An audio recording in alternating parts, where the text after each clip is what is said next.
জাপার vote অন্য মার্কায় দিয়ে দেওয়া হয়েছে। এজেন্টদের কাছ থেকে পূর্বে স্বাক্ষর নেওয়া হয়েছে, এজেন্টকে ভয়ভীতি প্রলোভন দেখিয়ে সরিয়ে দেওয়া হয়েছে, এজেন্টদের কাছ থেকে আগে স্বাক্ষর নেওয়া হয়েছে, ভোট কেনা হয়েছে, ব্যাপকভাবে ভোটের আগে ভোট কেনা হয়েছে। প্রশাসন এ বিষয়ে কোনো পদক্ষেপ নেয়নি। অনেক সেন্টারে আমাদেরকে শূন্য ভোট দেখানো হয়েছে এবং জাপার ভোট অন্য মার্কায় দিয়ে দেওয়া হয়েছে। এটা সুনির্দিষ্ট একটা অভিযোগ আমাদের কাছে এসেছে। একজন পোলিং এজেন্ট বলেছে তিনি নিজে হাতে নাতে ধরেছিলেন যখন গণনা হচ্ছিল তখন লাঙলের ভোটটি অন্য একটি মার্কায় দিয়ে দেওয়া হচ্ছিল, তখন সে সেটা প্রতিহত করেছে।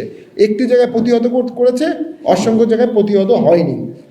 এবং কাইয়ুম সাহেব ইঞ্জিনিয়ারিংয়ের কথা বলেছে, সার্জিস নিজে বলেছে, এমদাদ বর্ষা বিএনপির অল্প ভোটে হেরে যাওয়া প্রার্থী, তার আসনে বাতিল ভোট করা হয়েছে প্রায় 6-7 হাজার এবং বাতিল ভোট দিয়েই ডিফারেন্সটা ক্রিয়েট করা হয়েছে। তিনি ডিসি সাহেবকে অভিশাপ দিয়েছেন যে আমার সন্তান যেভাবে রাস্তায় রাস্তায় ঘুরছে, ডিসি সাহেব আপনার সন্তানও রাস্তায় রাস্তায় ঘুরবে।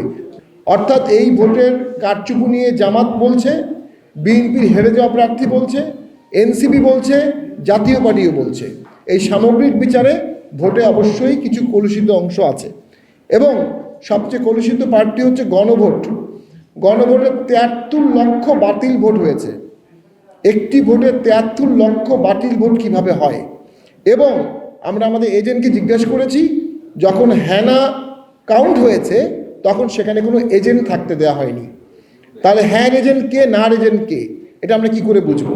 এবং সেখানে প্রিজাইডিং ইচ্ছামতো ভোটটা কাউন্ট করেছে এবং ইচ্ছামতো উনি নাম্বারটা বসিয়েছে।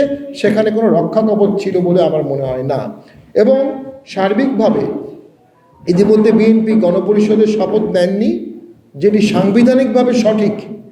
কারণ আপনি বিয়ের আগে বাচ্চার আকিকা করতে পারেন না। একটি ভোট হচ্ছে, সেই ভোটে একটা সংসদ হবে, সেই সংসদ সার্বভৌম হবে। একটা অসার্বভৌম ঐক্যমত কমিশন একটা অর্ডিন্যান্সের মাধ্যমে একটা সংসদকে বেঁধে ফেলতে পারে না। আমরা মনে করি সেদিক থেকে বিএনপির সিদ্ধান্ত সম্পূর্ণরূপে সাংবিধানিক। হানা ভোটের পক্ষে অথবা গণভোটের পক্ষে অথবা জুলাই সনদের পক্ষে গোড়া থেকেই এটা ঐক্যমত ছিল না। 30টি নিবন্ধিত দলকে বাতিল করা হয়েছে। পাশাপাশি বিপুল না ভোটের অংশগ্রহণ প্রমাণ করে যে এ বিষয়ে জনগণের সার্বজনীন সম্মতি নাই।